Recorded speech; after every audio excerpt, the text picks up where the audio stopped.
நிலாமா நம்ம வெண்ணிலா. இங்க வேலையே போயிடுச்சு. இங்க வேலை போயிடுச்சு.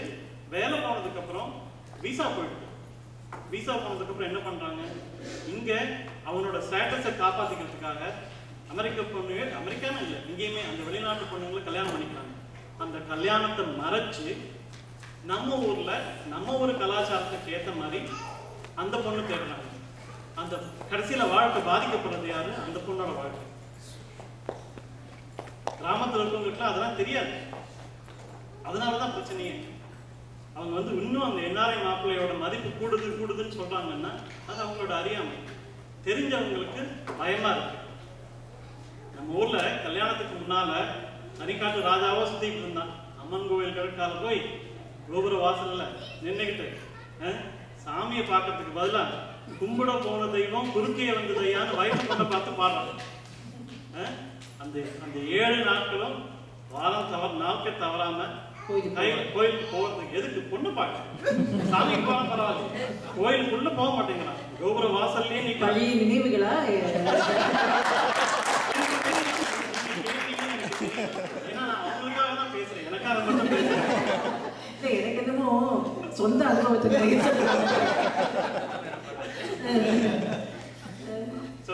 என்ஆர்ஐ மதிப்பு வந்து கம்மியாகிறதுக்காக நிறைய கல்ச்சர், சந்தர்ப்ப சூழ்நிலை.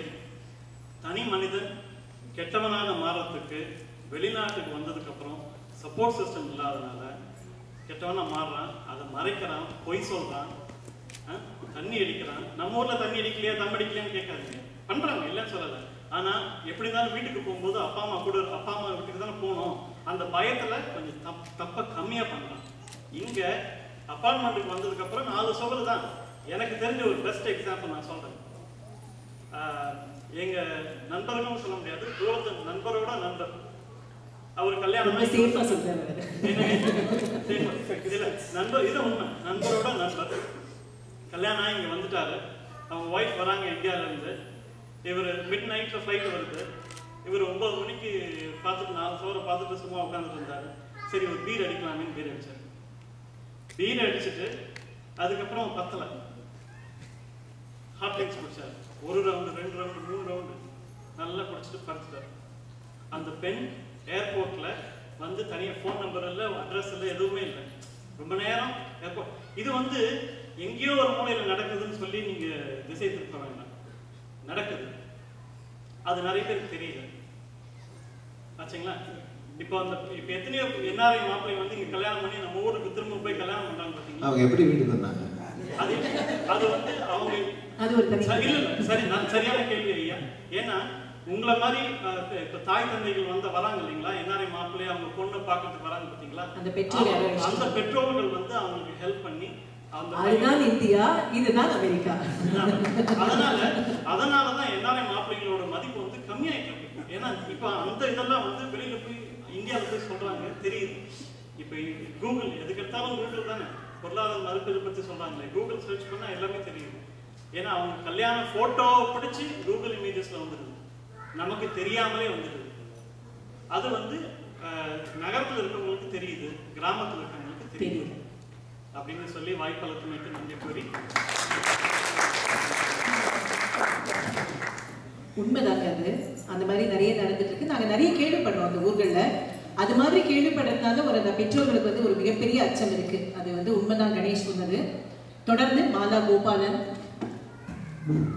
18 வருஷமா இங்க இருக்காங்க. ஸோ டெஃபினட்டா அவங்களோட எக்ஸ்பீரியன்ஸ் வேறையா இருக்கும். அவங்க என்ன சொல்றாங்க ப்ளீஸ் அப்படியே பேசலாமா? வந்துதான் இருக்கு. எல்லாருக்கும் வணக்கம். இங்கே வந்திருக்கிற அனைவருக்கும், இங்கே வந்திருக்கிற எல்லோருக்கும் வணக்கம். அதை விட இரு மனத்தை ஒரு மனமாக்கி திருமண மேடையில் 1,40,000 கல்யாணத்தை செய்து வச்சிருக்கிற கல்யாண மாலை நிகழ்ச்சியில் அவங்களுக்கு முன்னாடி பேசுறது ரொம்பவும் பெருமையாக இருக்கு. அவங்களுக்கு வணக்கம். எந்த அனைவருக்கும் அந்த பொய்யை ஜோடிச்சு கொண்டு வந்து வச்சுக்கிட்டு அடுத்த பொய்யை யோசிக்கணுமேன்னு உட்கார்ந்து இருக்கிறேன். வணக்கம். என்னன்னா ஜோசியம் பார்த்தாங்களா ஒருத்தர், கிளி ஜோசியம். கிளி ஒரு கார்டு கொடுத்துச்சான். அந்த கார்டை பிரித்து படித்தா அதில் இருந்துதான் இன்னைக்கு நீங்கள் பொய் பேசும் அளவுக்கு உந்தப்படுகிறீர்கள். அதிகமாக பொய் பேசி அல்லல் படாதீர்கள், அளவோடு பேசணும் காடுல வச்சான். அது யாருன்னு யோசிக்கிறீங்களா? அது எங்க எதிரணிகள் தான். அதனால நீங்க பாக்குறீங்க பேசியோ, நீங்க பாக்கலையோ? நாங்க எதுக்குங்க பார்க்கணும்? குறைகிறது அப்படின்னு பேச உட்கார்ந்துருக்காங்க. அதனால அவங்க குறைஞ்ச டைம் போதும், எங்களுக்கு மதிப்பு கூடுகிறதுன்னு பேச வந்திருக்குங்க, எங்களுக்கு கொஞ்சம் கூட டைம் கொடுங்க. ஏன்னா நிறைய இருக்குது எங்களுக்கு சொல்றது இல்ல. எங்களுக்கு பிரச்சனையே இல்லை, உங்க ஊர் ஆளுங்க அவங்களோட பசி நீங்க பாத்துக்கிறதுன்னு சொல்லணும்னா 1 2 கூடிக்கிட்டே போகுதுங்க. அன்னையில இருந்து இன்னைக்கு வரைக்கும் கூடிக்கிட்டு தான் இருக்கு. சொல்றதுக்கு நேரம் பத்தாது. சரி, சுருக்கமா சொல்லிக்கலாம். நான் என்ன நினைக்கிறேன், இவங்க பொருளாதாரத்தை பத்தி நல்லா விரிவா சொன்னாங்க. அவங்க வந்து சொன்னார்கள் எல்லாத்துக்கும் ஒரு குறைய கண்டுபிடிச்சு கொண்டு கஷ்டப்பட்டு கூகுள்ல குறை தேடி இருக்காரு. ஏன்னா நல்லதே அவங்களால கண்டுபிடிக்க முடியாது. ஏன்னா குறை கண்டுபிடிக்கிறதுக்கு கிளம்பிட்டாங்க. சரி, நான் என்ன சொல்றேன், இங்க சொன்னீங்க பாருங்க, அடையாள் இங்க இருந்து போனா அவங்களுக்கு மதிப்பு குறைஞ்சிருச்சு, அவங்கள பார்த்து பயந்துட்டாங்க, பெற்றோர்கள் போய் ஊர்ல சொல்லிடுறாங்க, அதனால யாரும் பொண்ணு கொடுக்க மாட்டாங்க அப்படின்றாங்க. அது இல்லைங்க உண்மை. உண்மை நான் சொல்றேன். சொல்லுங்க, அதுதானே வந்திருக்கோம். இங்க மந்திரிகள், ஊர்ல பல மந்திரி, நான் மந்திரி, எனக்கு பாலிடிக்ஸ்லாம் தெரியும். நான் மந்திரி சொன்னோடனே பயந்துராதுங்க. மத்திய மந்திரின்னு சொல்றோம், ப. சிதம்பரம். அவரு ஹார்வர்ட்ல போய் படிச்சவர், அவர் ஃபாரின் கிராஜுவேட். அவருடைய பேரை தனியா சொல்லும் போது ஃபாரின் கிராஜுவேட் ஹார்வர்டுன்னு சொல்லுவாங்க. மற்ற மந்திரிகளை விட அவரை சொல்லும் போதே வெறும் மந்திரின்னு சொல்றது இல்லைங்க, அங்கேயே பாருங்க அவருடைய மதிப்பு கூடுதல் இருக்கு. அதாவது ஒரு அடையாளம். அது மாதிரி தாங்க அவங்களுக்கு. இவர் குண்டு ஊசி சொன்ன மாதிரி தான் இங்க எல்லாத்துக்குமே ஒரு அடையாளம்னா, வெளிநாட்டு பொருளுக்கு ஒரு தனி அடையாளம், பொருளுக்கு ஒரு தனி அடையாளம் கொடுக்குறவங்க மனுஷனுக்கு கொடுக்க மாட்டாங்க. ஏன் இன்னாரு பிள்ளைங்க வெளிநாடு போயிருக்காங்க, இன்னாரு இருக்காங்களே இந்த அப்பா அம்மா வெளிநாட்டுல இருக்காரு, அவங்க தான். யாராவது கேளுங்க, அட்ரஸ் சொல்ல வேணாங்க, யாராவது வெளிநாட்டு போயிருக்காரு, அவங்க பாக்குறீங்க, எங்க வாங்க நான் கூப்பிட்டு போறேன். அந்த அளவுக்கு வெளிநாடு போனவங்களோட யார் போயிருக்காங்க, எப்ப போனாங்க, எங்க போனாங்கன்ற விஷயங்களை பலர்கள் அவங்க இல்லாம அவங்க எல்லாருமே தெரிஞ்சு வச்சிருப்பாங்க. அம்மா அப்பா இவங்களுக்கு தெரியாத பல விஷயங்களும் பக்கத்துல உள்ளவங்க எல்லாரும் தெரிஞ்சு என்னங்க அந்த அவங்க புள்ள இருக்கிற ஊர்ல இதெல்லாம் நடக்குதாம்ல அப்படின்பாங்க. அந்த அளவுக்கு ஒரு அடையாளம் இருக்குதுங்க ஊர்ல. அப்படி ஒரு அடையாளம் இருக்கிற போது பக்கத்து அந்த அம்மா அப்பா, அவரு கோயில அம்மா அப்பா என்ன பெருமை. ஆஹா, நம்ம புள்ள அவங்க இருக்கிறாங்க, அந்த விஷயத்த மற்றவங்க எல்லாம் சொல்லி எவ்வளவு பெருமையா இருக்குது அப்படின்னு அவங்க நினைச்சு சந்தோஷப்படுறாங்க. அப்படி இருக்கும் போது அந்த சந்தோஷத்தை அவங்க மற்றவங்கிட்ட பகிர்ந்துக்கும் போது அது என்னங்க மற்றவங்க வந்து மதிப்பு குறையுது, ஐயோ ஃபாரின்ல உள்ள மாப்பிள்ளைக்கு நான் பொண்ணு கொடுக்க மாட்டேன்னு சொல்லுவாங்க. கூடித்தாங்க இருக்கு, எங்கேயோ ஒண்ணு நடக்குது. இவர் சொல்றாரு, அப்பெல்லாம் வந்து பழங்காலத்து கதையெல்லாம் பரட்டுறாங்க. நான் இப்ப பேசுறது இப்ப நீங்க சொல்றதெல்லாம் பழங்காலத்து கதை. அப்ப வந்தாங்க, தப்பா செஞ்சாங்க, தப்பு தப்பா நடந்துட்டீங்க, அதனால ஊருக்கு போனாதான் தெரிஞ்சது, இவங்க வந்து பார்த்தாங்க. இதெல்லாம் பழைய கதைங்க. இப்ப வாங்க, இப்ப அந்த மாதிரி கதைகள் நடக்கிறதுக்கு வாய்ப்பு இல்லை. ஏன்னா என்ன நேருக்கு நேரம் பேசி முடிச்சுக்கிறாங்க. அதை விட இல்லை, உறவினர்கள் சப்போர்ட் பண்ணி இங்க நம்ம தனியா இருந்தாலும் நமக்கு தப்பு செஞ்சாலும் எல்லாம் சரி பண்ணிடுறாங்க. இப்போ ஊர்ல உறவினர்களை என்ஆர்ஐ மாப்பிள்ளைகள் பொண்ணோ யாரோ ஊருக்கு அனுப்பிச்சிருக்கும் போது உறவினர்கள் வந்து ஒட்டிக்கிறாங்க. என்ன அவங்க உள்ள போச்ச எப்போ வரும் அப்படின்னு சொல்லி அதை பார்க்க வரேன் கேட்க வரேன்னு இப்போ ரொம்ப உறவுகள் ஒன்னா வந்து கூடுறாங்க. இங்கிருந்து நாம் விசிட் போகும்போது வந்து பார்க்குறாங்க பாருங்க, அவங்களுக்கு பெரியம்மாவுக்கு பெரியம்மா, தாத்தாவுக்கு மூன்றாவது அப்படிலாம் சொல்லுவாங்க. அவங்க எல்லாமும் பார்க்க வராங்க. பல உறவுகளை வந்து அப்போ நம்ம தெரிஞ்சுக்க சான்ஸ் இருக்கு. அதனால உறவுகளும் இன்னும் நெருக்கமாகும், உறவுகள் இன்னும் பலப்படுத்தப்படுகிற அந்த நெருக்கம். அதோடமா இன்னும் முக்கியமா என்ன காரணம் வச்சிருக்கீங்க? இருக்குங்க, நிறைய இருக்கு, சொல்லதான் நேரம் பத்தாது. அத என்ஆர்ஐக்கு கிரீன் கார்டு இங்க சொன்னாங்க நிறைய 8 இருக்கு கல்யாணத்துல. எனக்கு தெரியாதுங்க, அந்த அளவுக்கு நான் அந்த இது இல்லை. 8 இருக்குது, 9ஆவது கல்யாண மாலைன்னு சொல்லுங்க. ஆனா அது நல்லா இருக்கு. அது மாதிரி கல்யாண மாலையில கிரீன் கார்டு வரன்கள் என்று ஒரு தகுதி தனி இது இருக்கு அப்படிங்கிறது ஒரு குறிப்பிடத்தக்க ஒரு இது செய்தி. ஆனா அப்படி இருக்கும்போது, அந்த மாதிரி இருக்கும்போது தேடுதல் அதிகமாக தான் இருக்கும். என்ஆர்ஐ மாப்பிள்ளைக்கு வரவேற்பு இருக்கு. அதோட மட்டும் இல்லை, ஐயா நடுவர் நீங்கள் மோகன் ஐயா இங்கே இருக்காரு. ஒரு சவால் அப்படின்ற ஒரு தலைப்பில் கல்யாண மாலையில் ஒரு பட்டிமன்றம் நடந்தது. அது எந்த வருஷமோ உங்களுக்குலாம் ஞாபகம் இருக்குதா? இருக்கணும். அது சேஷாதிரின்னு ஒருத்தர் வந்து பேசினார்.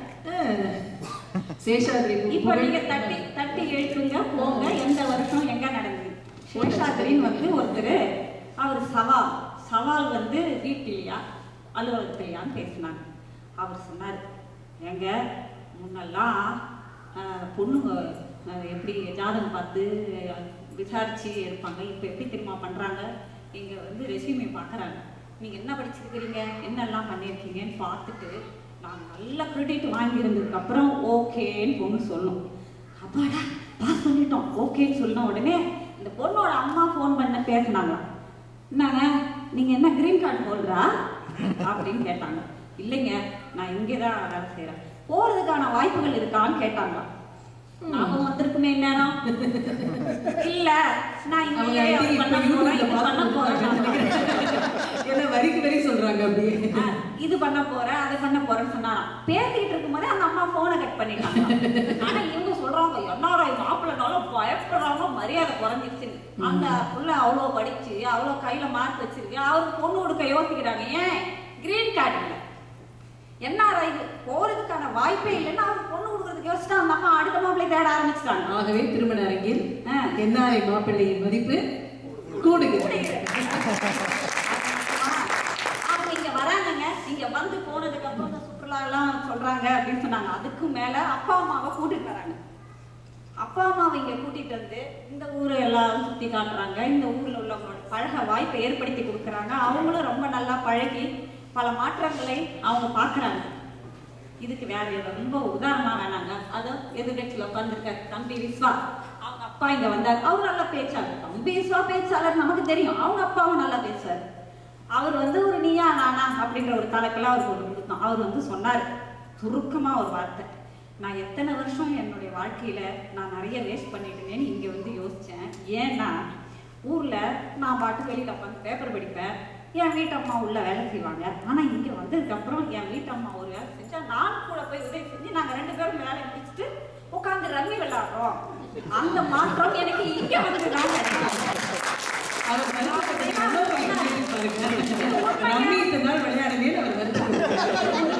இது பொய் இல்ல, அவங்க பொய் கதை எழுதுற மாதிரி நான் எழுதல, நான் உண்மையே சொல்றதுனால இப்படி மாதிரி நிறைய உண்மையை சொன்னதற்கு விஸ்வநாதன் அதை வந்து பார்த்து இவங்க அப்பா ஊர்ல போய் என்ன சொல்வாரு, ஆஹா அங்க எப்படி இருக்கிறாங்க, ஒருத்தர் இப்படி எல்லாம் அட்ஜஸ்ட் பண்ணிட்டு பண்றாங்க. அந்த மாதிரி ஒரு மாற்றங்களை அங்க ஏற்படுத்துவாங்க.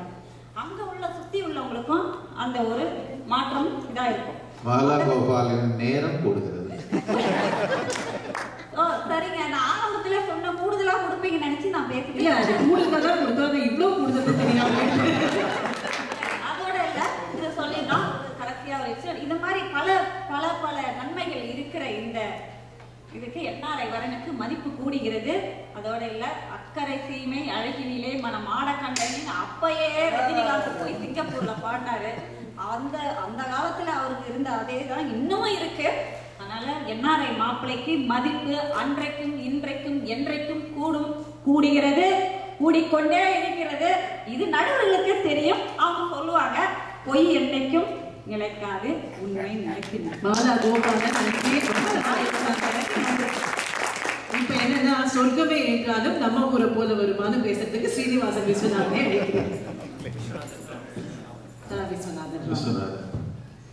அனைவருக்கும் அன்பான வணக்கங்கள். இரு மனங்களை இணைக்கும் இணைப்பு பாலமாக கல்யாண மாலை செயல்பட்டு வருகிறது. நீங்கள் செய்யும் பணி இரு மனங்களை மட்டும் இணைப்பதில்லை, தேச ஒற்றுமை உலக சமாதானம் அளவிற்கு இந்த கல்யாண மாலை இட்டு செல்லும் என்பதில் பெரும் முயற்சி கொள்கிறோம். அக்கா நிறைய சொன்னாங்க, பச்சை புடவை கட்டிட்டு கிளி ஜோசியெல்லாம் வேற சொன்னாங்க. வணக்கம். ஆக்சுவலி எங்க அப்பா ரம்யா இருந்தது நிஜம்தான். பொண்டாட்டிட்டு தோத்து அதை விளையாடுறதே முடிவு பண்ணது.